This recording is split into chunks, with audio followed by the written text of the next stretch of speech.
నాడు యూనివర్సిటీ మంచి భవిష్యత్తు కోసం తెలుగు విద్యార్థులు ఇష్టపడే యూనివర్సిటీ. ఇప్పుడు అమ్మ విషయానికి వస్తే సృష్టికి మూలం అమ్మ. అమ్మని మించి దైవం లేదు. మురళీమోహన్ గారు ఇంత గొప్పవారు అయ్యారంటే దానికి కారణం ఖచ్చితంగా అమ్మగారే. మీ దృష్టిలో అమ్మ అనే మాటకి అర్థం ఏంటి? అమ్మ అనేది చాలా పవిత్రమైన పేరండి. అంటే ఈ సృష్టిలో మనుషులు కావచ్చు, జంతువులు కావచ్చు, జలచరాలు కావచ్చు, ఎవరైనా సరే తల్లి గర్భంలో ఉండిపెట్టి రావాల్సిందే. లేకపోతే గుడ్లు పెట్టినా గుడ్లు కోడి గుడ్డు పెట్టింది అనుకోండి, దాన్ని 20 రోజులు 15 రోజులు దాన్ని అట్లాగే రెక్కలు చేసి పెట్టుకొని దాన్ని వేడి చేసి ఆ పిల్లలు పుట్టే వరకు అలాగే ఉంటుంది.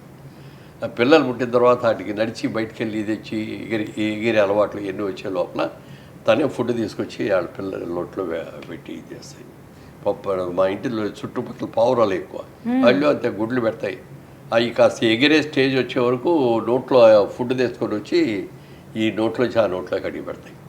అట్లా తల్లి అనేది ఒక పవిత్రమైనటువంటి స్థానం అన్నమాట. అది యాక్చువల్గా మనకి సృష్టి అనేది బ్రహ్మదేవుడు చేసింది.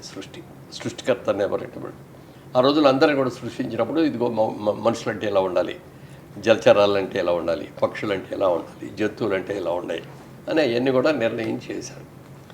చేసినప్పుడు ఆ సృష్టిలో కొన్ని ఇబ్బందులు వస్తే వీళ్ళందరూ కూడా వెళ్ళి బ్రహ్మదేవుడి దగ్గరికి, అయ్యా మమ్మల్ని ఇట్లా సృష్టించారు, మాకు ఈ ప్రాబ్లమ్స్ వస్తున్నాయి, మీరు రెక్టిఫై చేయాలి అని అడిగితే చేసేవారు. ఆయన చేసిన తర్వాత మాకు ఇంత దూరం దగ్గరికి వచ్చి మిమ్మల్ని కలవటం ఇవన్నీ కూడా మాకు కష్టంగా ఉంది, దానికి ఏదైనా రెమెడీ చెప్పండి అని అడిగితే, ఇక్కడి నుంచి ఇట్లాంటిది మీకు ఏ ప్రాబ్లం వచ్చినా మీరు నా దగ్గరికి రావక్కర్లేదు, ఇంటికి ఓ దేవతని ఇస్తాను, ఆ దేవతే మీకు కష్టాలు సుఖాలు సార్లు ఏం కావాలో అన్నీ కూడా ఆ దేవతే దగ్గర చూస్తాను, ఇంటికి ఓ దేవతని ఇస్తున్నాను. ఆ దేవత మరెవరో కాదు అమ్మ. నీ ఆకలిని చూసేదమ్మ, నీ భవిష్యత్తు చూసేదమ్మ, నీ ఆరోగ్యం చూసేదమ్మ, నిన్ను గర్భంలో పెట్టుకుని 9 నెలలు మోసేది అమ్మ. బిడ్డ పుట్టిన కాడి నుంచి 4-5 ఏళ్ళు వచ్చే వరకు కూడా ఆ బిడ్డని పొత్తిళ్ళలో పెట్టుకొని చక్కగా జాగ్రత్త చేసి మాటలు నేర్పించిన, నడక నేర్పించిన, పాఠాలు నేర్పించిన అంతా ఆవిడే. అందుకే తల్లి మొదటి గురువు ఏ బిడ్డకైనా సరే, ఎవరికైనా సరే. ఆవు తోడ పుట్టిందంటే దాన్ని కూడా తల్లి ఆవి. అమ్మ పేరేంటి సార్? అమ్మ పేరు చెప్పే ముందు మనకి తెలుగులో పెద్దవాళ్ళందరూ చెప్తారు, మాతృదేవో భవ, పితృదేవో భవ, ఆచార్య దేవో భవ, అతిథి దేవో భవ. అందరికంటే ఎక్కువ స్థానం, పెద్ద స్థానం ఇచ్చింది ఎవరికంటే తల్లికి. తల్లి అంత ముఖ్యం, తండ్రి కూడా అంతే ముఖ్యం. కానీ తండ్రి బాధ్యతలు వేరు, తల్లి బాధ్యతలు వేరు. ఆ తల్లి బిడ్డని ఎంత బాగా చూసుకోవాలి, తనకి ఆకలి ఎప్పుడేస్తుంటే మనం ఇది పెట్టాలి, ఆఖరాకి ఇప్పుడు చేయాలి, ఇవన్నీ కూడా తల్లే చూసుకుంటుంది. తండ్రి చూసుకోవాలంటే వీడి భవిష్యత్తుని ఎలా తీర్చిదిద్దాలి, వీడిని ఎక్కడ కాలేజీలో చేర్పించాలి, ఎక్కడ స్కూల్లో చేర్పించాలి, ఎంతవరకు చదివించాలి, వాళ్ళకి ఉద్యోగాలు ఏం చేయాలి, ఆడపిల్లలు అయితే వాళ్ళని చదివించి వాళ్ళ పిల్లలకి పెళ్ళి ఎలా చేయాలి, ఇవన్నీ తండ్రి చూసుకుంటాడు. బిడ్డల గురించి మాత్రం పూర్తిగా చూసుకునే తల్లి. అలాంటి తల్లిని మించిన దైవం లేదు. తల్లి ప్రత్యక్ష దైవం. మా అమ్మగారి పేరు మాగంటి ఉస్మతీదేవి. మా నాన్నగారి పేరు మాధవరావు, మాగంటి మాధవరావు. అమ్మ పుట్టిన ప్లేస్ సార్? అమ్మ పుట్టిన ప్లేసు కృష్ణా జిల్లా అయ్యేవాళ్ళది. ఇబ్రహీంపట్నం అని ఇప్పుడు మన అడ్ రోడ్ అంటాం. తెలుసు సార్, విజయవాడ వెళ్ళే ముందే విజయవాడ. అక్కడ ఇబ్రహీంపట్నం వాళ్ళది. మల్లెల వారి కుటుంబం. మల్లెల నాగేశ్వరరావు గారు అని మా అమ్మ నాన్నగారు వాళ్ళు అక్కడి నుంచి వచ్చారు అనమాట. మా తాతగారు వాళ్ళందరూ చాటపరు. అయితే అమ్మ నుంచి మీకు వచ్చిన లక్షణం ఏదైనా ఉందా సార్? చాలా ఉన్నాయండి. ఇవాళ రోజున ఇలా ఉన్నామంటే ఆవిడ నేర్పిన, చిన్నప్పటి నుంచి నేర్పిన మంచి పద్ధతులు కానీ, ఒక పాజిటివ్ థింకింగ్ నేర్పింది ఆవిడ. దేవుడు పూజ అనేది నేర్పింది ఆవిడే. అందరితో బయటికి వెళ్తే ఎలా ఉండాలని నేర్పింది ఆవిడే.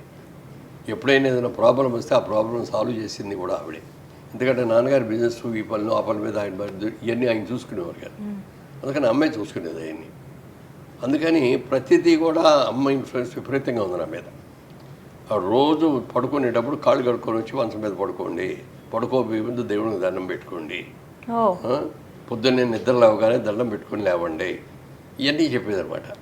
చెప్పి నా వల్ల ఎవరికి నష్టం జరగకూడదు, నా వల్ల ఏమైనా జరిగితే మంచిగా జరగాలి తప్ప నా మూలంగా ఇది జరగకూడదు అని ఇవన్నీ చెప్పేది ఆవిడ. చెప్పి అట్లా ఉండండి, అలా ఉండండి అనేది. తర్వాత ఇందాక మీరు అన్నారు అందరినీ నవ్వుతో పలకరిస్తారని, మా అమ్మకి నా నవ్వు అంటే చాలా ఇష్టం. ఎప్పుడన్నా సీరియస్గా ఉంటావు, ఎవరే ఏంటో సీరియస్గా ఉంటావు, నవ్వు మొహం పెట్టు. మీ నవ్వంటే మీ అమ్మగారికి ఏంటి సార్ అందరికీ ఇష్టమే. ఎందుకంటే మురళీమోహన్ గారి దగ్గరికి ఎవరైనా వచ్చినా అంటే మీ ముందు చెప్పడం అని కాదు, బయట ఎవరినైనా మీ గురించి మురళీమోహన్ గారు అని అంటే ఆహా గొప్ప వ్యక్తి, మంచి వ్యక్తి అంటే ఇంతమందిలో ఎవరు కూడా మీ గురించి ఒక నెగిటివ్గా మాట్లాడడం అనేది మేము ఇంతవరకు ఎక్కడా వినలేదు. బయట అంత మంచి పేరు తెప్పించుకోవడం మీకు అసలు ఎలా సాధ్యమైంది సార్? ఇదే కారణమా? మా అమ్మే దానికి కారణం. ఎందుకంటే చిన్నప్పటి నుంచి, ఎందుకంటే ఉగ్గుపాల దగ్గర నుంచి బిడ్డ అభివృద్ధిని చూసే తల్లే కాబట్టి అలా మేము నలుగురు సంతానం మా అమ్మకి. మా అమ్మ నాన్నగారు 2 సిస్టర్స్ 2 బ్రదర్స్ అన్నమాట. ఫస్ట్ మా అక్క సరళాదేవి, అలా అమెరికాలోనే ఉంటారు, ఈ మధ్య రీసెంట్గా చనిపోయారు. సెకండ్ నేను, థర్డ్ మా సిస్టరు. ఆ సిస్టరు పిల్లలు అలా అమెరికాలో ఉన్న కానీ సిస్టర్ ఇక్కడే ఉంటుంది. సిస్టర్ బాబు గారు గుడివాడలో ఉంటారు. తర్వాత ఇంకో బ్రదర్ ఉన్నాడు. ఆ బ్రదర్ ఏమో బ్యాడ్ లక్ యాక్సిడెంట్ చచ్చిపోయారు, బాగా ఎంగేజ్లో పోయారు. సో మా ఫ్యామిలీ అది.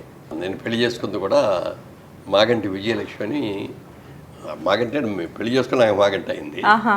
ఒరిజినల్గా వాళ్ళు మూల్పూరి వాళ్ళు, మూల్పూరి రంగయ్య గారు, మూల్పూరి కాశీ గారు అని వాళ్ళ రోజుల్లో, ఆ రోజుల్లో చాలా పెద్ద ఫేమస్ అనమాట. వాడు మా కుటుంబంలో పుట్టిన ఆవిడ. నాకు యాక్చువల్గా నేను పెళ్లి చేసుకునే టైంకి ప్రాబ్లం ఏమైందంటే చిన్నప్పటి నుంచి బిజినెస్ మీద ఇంట్రెస్ట్ తోటి చదువు సరిగ్గా ఉందన్నమాట. చాలా కష్టపడి చదివేవాడిని, చాలా బుద్ధిమంతుల్లా కూర్చునేవాడిని. కాలేజీలో ఉండగా కూడా నేను కృష్ణ గారు పక్కన ఫ్రంట్ బెంచ్లో కూర్చోబెట్టేవారు మమ్మల్ని. ఎందుకంటే బుద్ధిమంతులందరూ ముందు కూర్చో అల్లరి బ్యాచ్ అంతా ఎరగబెట్టేవారు. 100 మంది పైన ఉండేవారు మా సెక్షన్లో. అందుకని ఒక 3-4 వరుసల వరకు అందరినీ కొంచెం కామ్ గోయింగ్ ఇంట్రెస్ట్గా చదివేవాళ్ళని అలా కూర్చోబెట్టారు. సో చిన్నప్పుడు కూడా అల్లరి అదేం లేదు, చిన్నప్పటి నుంచి కూడా ఇంతే నేచర్. మా ఫ్యామిలీలో మళ్ళీ మా బ్రదర్ ఫాస్ట్గా ఉండేవాడు. నా తమ్ముడు ఇంట్లో ఏదైనా చేసి ఏదైనా నూతులో ఏదైనా పడిపోయిందంటే గబగబా తాడేసుకొని దిగేసేసి తీసి మళ్ళీ దిగి, ఏదైనా పాము వచ్చిందంటే మేమందరం భయపడతా అంటే దాన్ని తోక పుట్టుకొని తీసి ఇట్లా తిప్పి డాక్టర్ లేకపోతే ఏదో తేలేళ్తుందంటే చెప్తా తీసుకెళ్ళి నొక్కేసి ఇక అవన్నీ అంత డైరీగా చేసేవాడు అనమాట తమ్ముడు. 4 పిల్లలు అని చెప్తున్నారు కదా, 2 అమ్మాయిలు 2 అబ్బాయిలు. అమ్మకి 4గురిలో ఎక్కువ గారాబం ఎవరు? గారాబం 4గురిని బాగానే చూసేది కానీ చెల్లెలు బాగా బక్కగా ఉండేది, చాలా సన్నగా ఉండేది అనమాట. అందుకని ఎక్కువ శ్రద్ధ ఆవిడ మీద, ఎందుకు ఈ పిల్ల ఇట్లా ఉంది, మరి ఇంత సన్నగా ఉంది అని చెప్పి కొంచెం ఎక్కువ కేర్ తీసుకొని ఎట్లా పెంచాలి ఈ అమ్మాయిని, మమ్మల్ని రెగ్యులర్గా పెళ్ళినాటికి వచ్చినప్పటికీ ఎలా కొంచెం పూలు చేయాలి, అట్లా చదువు విషయంలో కానీ. అందుకని ఎక్కువ చెల్లెల మీద ఎక్కువ ఉండేది. అక్క చాలా సౌమ్యురాలు, నాకంటే చాలా సౌమ్యురాలు. మీకంటే? నాకంటే చాలా ఎక్సలెంట్ పర్సన్. వాడి పేరు సరళాదేవి గారు. అంత ప్రేమగా ఉంటుంది అందరితోటి కూడా. అసలు ఎవరి గురించి కూడా ఇంకో చెడుగా మాట్లాడటం కానీ లేకపోతే కోపంగా మాట్లాడటం కానీ ఏది. అయితే ఇది మొత్తం అంతా మీ బ్లడ్లోనే ఉంది కాబట్టి అందరి పిల్లలకు కూడా అదే మనస్తత్వం వచ్చినట్టుంది. అలాగే మా చెల్లెలు కూడా కామ్ గోయింగ్ కానీ బాగా అందరితోటి కలిసి ఉండటం, చుట్టాలందరినీ పలకరించి రావటం, ఫ్రెండ్స్ అందరితో బాగుంటాం, ఇవన్నీ కూడా ఆ ఫ్యామిలీ పనులన్నీ మా ఇంట్లో. నేను బిజినెస్లోనూ ఇటు వచ్చేసిన తర్వాత ఇప్పుడు ఫ్యామిలీలో ఏది వచ్చినా కూడా తనే చూస్తూ ఉంటుందండి దగ్గర ఉండి. నిర్మలాదేవి గారు, సరళాదేవి గారు, నిర్మలాదేవి గారు. ఓకే సార్, అసలు చిన్నప్పుడు ఎప్పుడైనా అల్లరి చేస్తూ ఉండేవారా? అస్సలు లేదు, రాముడు వచ్చిపోలేలాగా ఉండేవాడు చిన్నప్పుడు కూడా. అంటే మా తమ్ముడు ఫాస్ట్గా ఉండేవాడు, వెళ్ళిపోయి కాలంలో దూకేసేసి ఈతలు కొట్టేసేసి ఇంటికి వచ్చేటప్పటికి ఆ కళ్ళు గిళ్ళు ఎర్రబడి ఏంటో ఈత కొట్టానికి లేదు కొన్ని ఎండకే ఇట్లా చెప్పేవాడు తప్ప చాలా తప్పు చేసేవాడు కాదు, బట్ చాలా ఫాస్ట్, చాలా యాక్టివ్. నేను బట్టలు వేస్తే కూడా చాలా జాగ్రత్తగా నలగకుండా కూర్చొని మళ్ళీ ఇంటికి వెళ్ళిన తర్వాత తీసుకెళ్ళి అక్కడ స్టాండ్ బట్టల స్టాండ్ ఉండేది, ఆ స్టాండ్ మీద పెట్టి అట్లా వచ్చేవాడు. మా తమ్ముడు తుక్కు కింద వాడేసేవాడు. స్నానం చేసి వచ్చి అక్కడ ఎదురుకుండా ఏది కనపడితే అది తీసేసుకొని వెళ్ళిపోయాడు. నేను స్నానం చేసి వచ్చి అమ్మ నా చొక్కా లేదు ఇక్కడ అంటే ఇంకేముంది ఆడు వేసుకుపోయి ఉంటాడు.